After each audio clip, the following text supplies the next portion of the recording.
Chapter 7. Bessie makes some toffee for Moonface. The children talked about nothing else but the faraway tree and its strange folk for days after their adventure.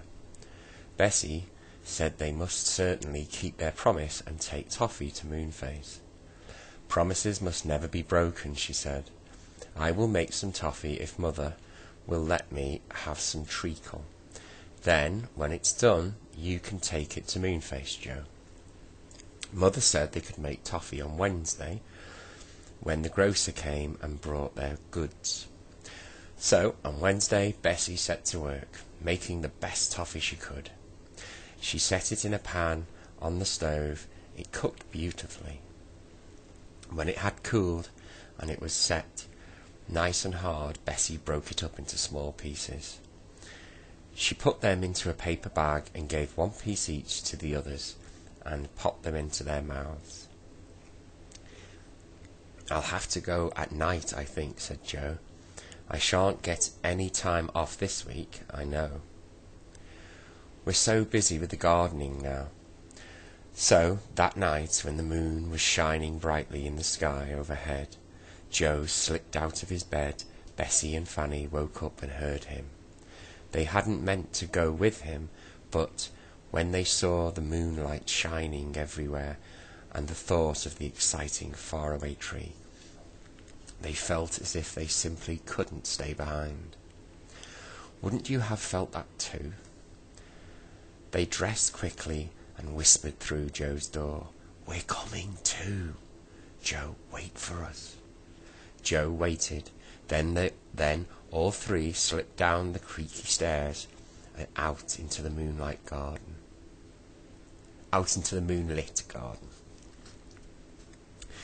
The shadows were very black indeed, just like ink.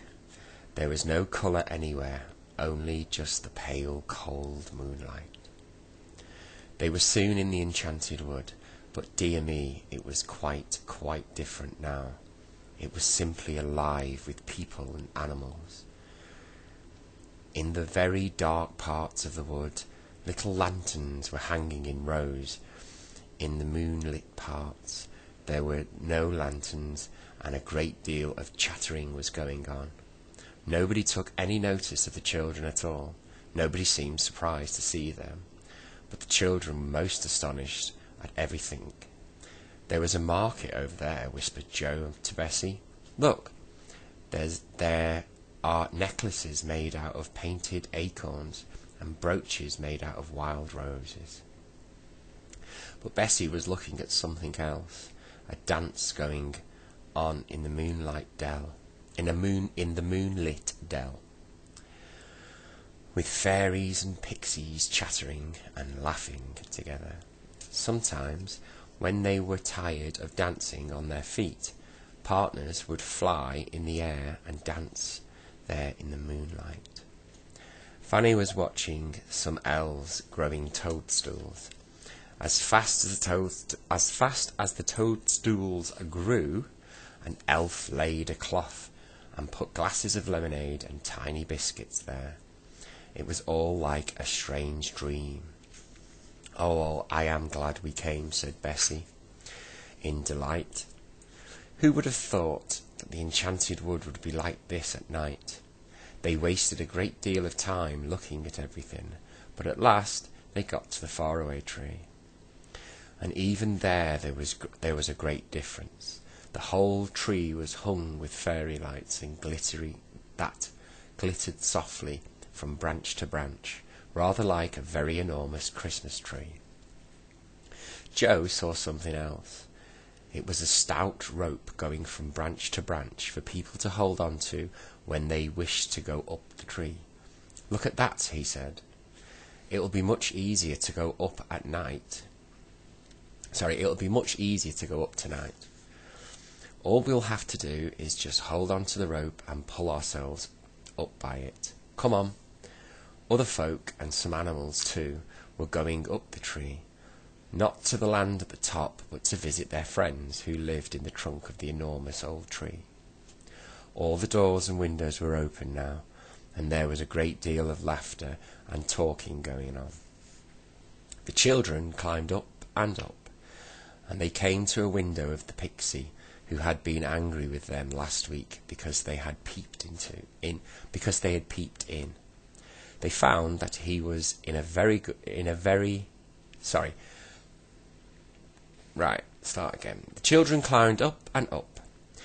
When they came to the window of the pixie, who had been so angry with them last week because they peered in, they found that he was in a very good temper now, sitting smiling in the open window, talking to three owls. But Joe didn't think they had better stop, in case the pixie remembered them and threw water at them again. So on they went, holding on to the thick rope, climbing very easily. They came to Silky's house and called her. She was baking over the stove. "Hello," she said, looking up and smiling. "So, there you are again, just in time too, because I'm baking pop biscuits, and they are the most delicious hot." Her silky golden hair stood out around her tiny face, which was red with baking. Joe took out his bag of toffee. We're really taking them to Moonface," he said, "but do have one." Silky took one and then gave them 3 hot pop biscuits each. My goodness, how lovely they were, especially when they went pop in the children's mouths.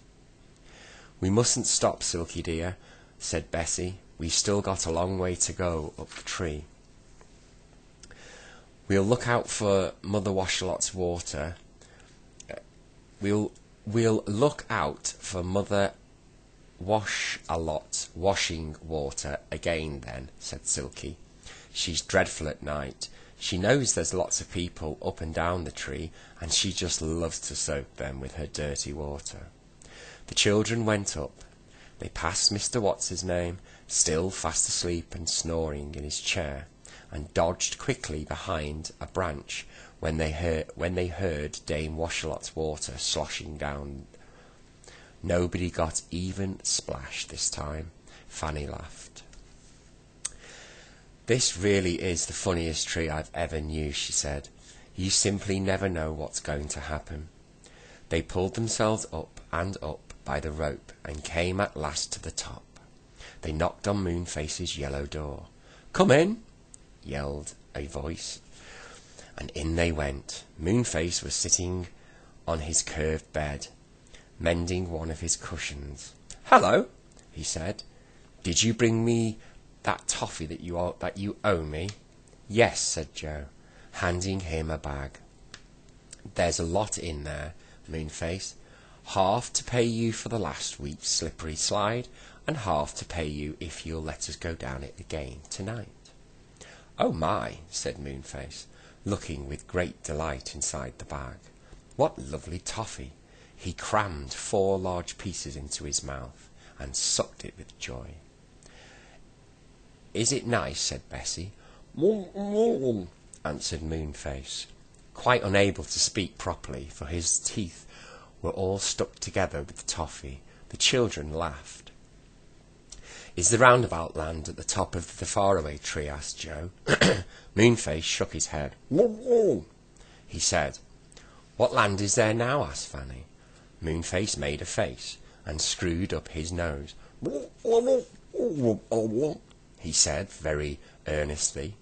"Oh dear, we shan't be able to get anything out of him at all while he's eating the toffee," said Bessie.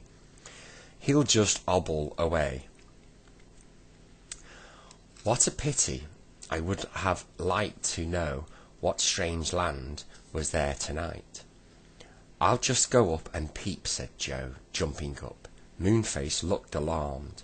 He shook his head and caught hold of Joe. "Ooh!" he cried.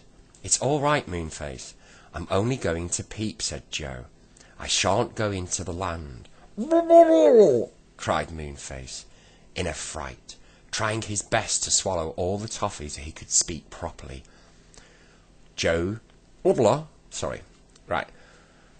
Cried Moonface in fright, trying his best to swallow all the toffee so he could speak properly. Joe didn't listen. He went out the door with the girls and climbed up to the last branch of the faraway tree. What strange land will be above this time? Joe peered up through the dark hole in the cloud, through which a beam of moonlight shone down. He came to the little ladder that ran up the hole in the cloud. He climbed up it, his head poked out into the land at the top, and he gave a shout. "Bessie, Fanny, it's a land of ice and snow. There are big white bears everywhere. Oh, do come look." But then a dreadful thing happened. Something lifted Joe right off the ladder, and he disappeared into the land of ice and snow above the cloud. "Come back, Joe, come back," yelled Moonface, swallowing all the toffee in his fright. "You mustn't even look, or the snowman will get you." But Joe was gone. Bessie looked at Moonface in dismay. "What shall we do?" she said.